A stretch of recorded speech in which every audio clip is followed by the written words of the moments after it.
In the cozy comfort of my own home, surrounded by the warmth of a freshly baked meal, Ron felt my heart overflowing with joy. The aroma of milk wafted through the air, and I couldn't help but let out a contented sigh as I savored each bite. My belly was full, and I had finally succumbed to the allure of a well-deserved nap. As I drifted off to sleep, my mind began to wander to the sweet memories of my childhood. I thought of my mother, whose loving gaze had always been a comforting presence in my life. Suddenly, I was overcome with a longing to know where she was, to hear her gentle voice whispering words of encouragement in my ear. But my reverie was short-lived, for I was startled awake by the sound of rustling outside.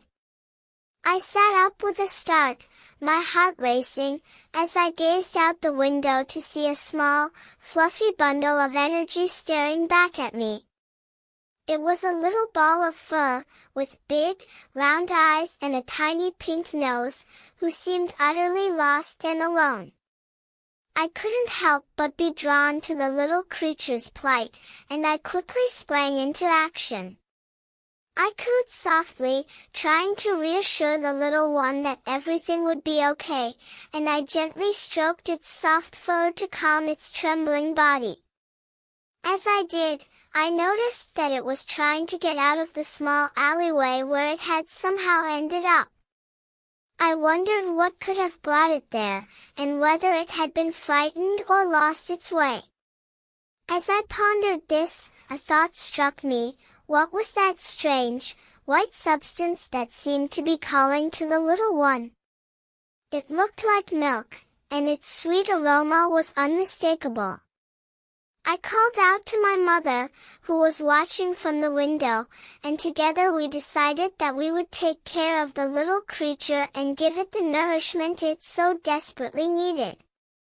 But alas, our joy was short-lived, for we soon realized that the little one was not allowed in our building, according to the strict rules of the condominium association.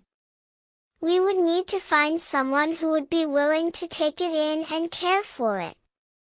And so, I set off on a mission to find a new home for the little ball of fur, armed with my trusty milk bottle and a determination to give this little one a second chance at life. As I walked, I couldn't help but think of my own childhood, and the countless times my mother had comforted me with a warm, soothing voice and a gentle touch. And now, as I journeyed through the city, I felt a sense of purpose, knowing that I was following in her footsteps, spreading love and kindness to those in need.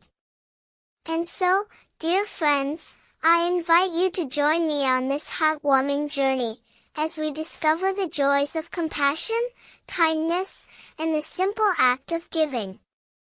For in the end, it is these small acts that truly make life worth living.